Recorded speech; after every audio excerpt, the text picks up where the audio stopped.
Test du Nokia E61i pour Symbianfrance.com. Donc aujourd'hui nous testons le Nokia E61i, c'est le successeur du E61 sorti l'an dernier. Au niveau des nouveautés, on a surtout l'ajout d'un appareil photo de 2 mégapixels au dos de l'appareil.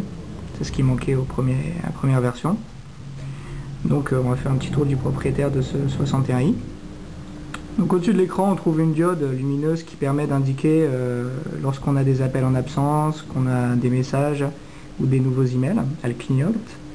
En haut à droite on a le bouton pour allumer l'appareil et les écouteurs. On a l'immense écran ensuite qui affiche 16 millions de couleurs.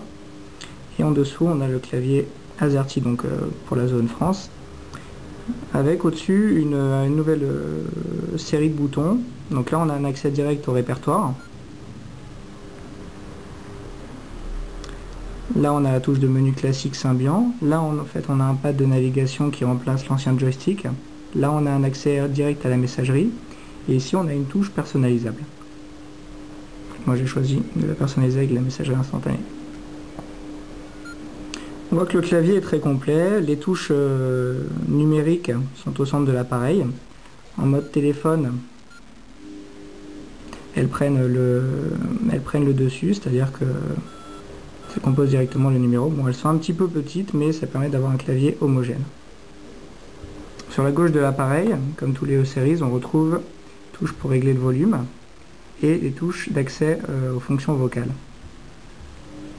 Enfin à l'arrière, on a l'appareil photo donc de 2 mégapixels, donc ici pas de flash, pas de macro, c'est vraiment basique, c'est comme sur le 65 qu'on testait récemment.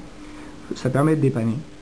Et à l'arrière, on a la large plaque de métal, très classe, qui recouvre toute la façade. On remarque qu'il n'y a pas de port carte mémoire apparent, parce qu'en fait, il faut retirer le couvercle arrière pour accéder à la carte micro SD. Ici, on a le haut-parleur de l'appareil. L'un des points positifs de E61i, c'est son immense écran. C'est exactement le même que le E61, donc un écran de résolution QVGA, 240 x 320 pixels, qui affiche jusqu'à 16 millions de couleurs. Donc on voit vraiment qu'on a de la place pour le menu. Donc là on a les icônes de raccourci. Et là en fait ça affiche les événements, la recherche de réseau Wi-Fi. Ça affiche également les appels manqués, les SMS et MMS non ouverts. Et les emails aussi. En bas à gauche en fait on voit les touches de raccourci. Donc là on a une fonction de lecture SMS donc, sur laquelle je reviendrai. Et l'accès direct à l'appareil photo. Bien sûr ces touches sont configurables. Donc un petit tour du menu. Donc là c'est du classique Symbian S60, pas de vraie nouveauté par rapport au E65 qu'on testait il y a quelques jours. On remarque en fait que l'affichage du répertoire n'a pas été optimisé pour l'écran, c'est un peu dommage. Là on a le journal des appels qui est assez classique. Donc là en fait on a c'est le menu outils. Donc cette touche email en fait elle permet de configurer la messagerie qu'on souhaite utiliser par défaut lors de l'appui sur cette touche. On a un certain nombre de commandes vocales. On trouve l'assistant de navigation qui permet de se repérer via un GPS Bluetooth. Et là on a la touche personnalisée qui permet vraiment de lier n'importe quelle application à la touche que l'on voit ci-dessous. On a toujours le navigateur web, donc ce qu'il faut noter c'est que le 61 n'utilise pas le Feature Pack 1, donc il a l'ancien navigateur, donc on trouve toujours un navigateur web et un navigateur pour le WAP. L'agenda, c'est vrai que c'est un peu plus agréable de voir l'agenda sur un tel écran, mais il est là ici pas non plus optimisé par rapport aux autres appareils S60. En revanche la messagerie elle affiche beaucoup plus de messages. C'est un bon point en fait, elle affiche jusqu'à 10 messages. C'est vraiment appréciable avec la date et l'expéditeur. C'était pareil sur les précédents appareils E-Series. Donc là je suis de retour dans le menu. On a un menu multimédia qui regroupe en fait les applications audio, enregistrement vocal, le lecteur flash, service, donc qui est en fait le navigateur WAP, on ne sait pas trop ce qu'il fait là, l'appareil photo et la galerie. Donc un petit point sur l'appareil photo. Donc l'appareil photo en fait est situé à l'arrière de l'appareil. Bien entendu on a un mode photo et vidéo. Il enregistre à 2 mégapixels, il est assez rapide.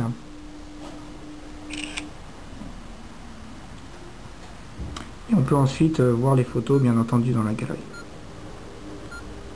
Un bon point sur la galerie, c'est qu'on a en fait les photos et les vidéos qui sont séparées. C'est unique sur les e-series, alors que j'aimerais bien voir la fonction également sur la gamme N-series. C'est assez pratique de ne pas avoir tout mélangé. Là on a le menu télécharger qui est assez complet. En fait il permet de télécharger, alors déjà on a certaines applications qu'on peut télécharger en try and buy. WorldMate qui permet d'avoir les heures, les devises de tous les pays. Reuters qui permet d'avoir des flux d'infos Reuters et un jeu de golf. On a également des applications pour des périodes d'essai, notamment F-Secure l'antivirus, Mobile Pocket Reader qui permet de lire des livres de poche et Wayfinder Navigator qui permet de faire de la navigation GPS. On peut aussi dans cette rubrique télécharger de nouveaux thèmes, mais également des nouveaux sons pour les applications vocales, sur lesquelles je reviendrai tout à l'heure.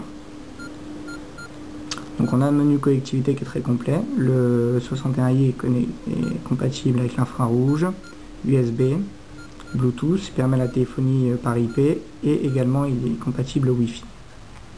Donc c'est vraiment très complet au niveau connectivité, mais c'est vrai qu'on n'a pas de nouveauté par rapport au 61 qui est sorti l'année dernière. Le menu bureau, donc on retrouve les notes, l'application qui permet de rechercher dans le téléphone, calculatrice, convertisseur, la suite Quick Office qui est seulement en fait en mode lecture de documents. Donc si on veut en fait éditer des documents via cette suite, il faudra passer par la mise à jour qui est payante malheureusement. Donc c'est assez dommage. On a l'application équipe qu'on avait testé sur le 65 qui permet en fait de gérer des groupes de contacts, et l'application de lecture SMS qui est vraiment très sympa, qui était présent également sur le 65. Donc en fait on a le message qui s'affiche et on peut choisir de lire. Message provenant de spam. OK. Message suivant. Message provenant de spam. Quelle heure sur place? Lecture arrêtée. Donc on voit qu'en fait on peut régler la vitesse de lecture. La synthèse vocale est assez réussie, on peut personnaliser, que ce soit une voix française, anglaise, féminine, masculine. Donc là on a le lecteur Adobe PDF, une application qui permet de gérer les fichiers compressés zip, l'application export écran qui permet de reproduire l'écran du 61i sur un autre appareil, typiquement rétroprojecteur, l'horloge, et les assistants d'impression.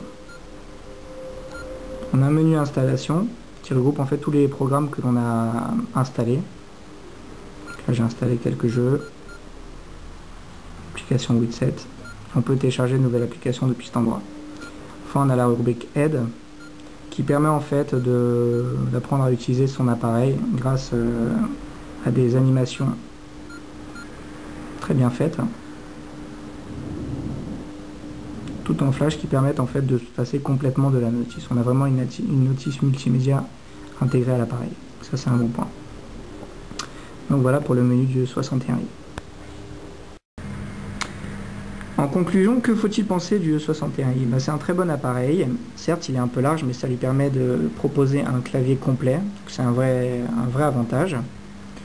On est heureux parce qu'en fait, au niveau de la finition, ça a été vraiment amélioré par rapport au 61 qui n'était pas mauvais pour autant. L'ajout d'appareils photo est, à mon avis, la principale nouveauté. Ça donne pas des photos extraordinaires, mais disons que ça permet de dépanner. C'est vrai qu'il y a beaucoup de grains sur les photos, mais ça reste exploitable.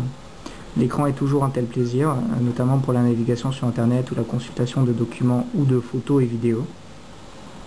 Et on apprécie également les nouvelles touches personnalisables qui permettent des accès directs aux fonctions utiles du mobile. Donc en fait c'est un appareil qu'on recommande pour les personnes qui ont une utilisation pro de leur appareil, de leur téléphone. Il n'est pas multimédia, mais disons qu'il est quand même, il propose des fonctions assez complètes, et il a le gros avantage de proposer la téléphonie par IP, qui est notamment compatible avec les offres type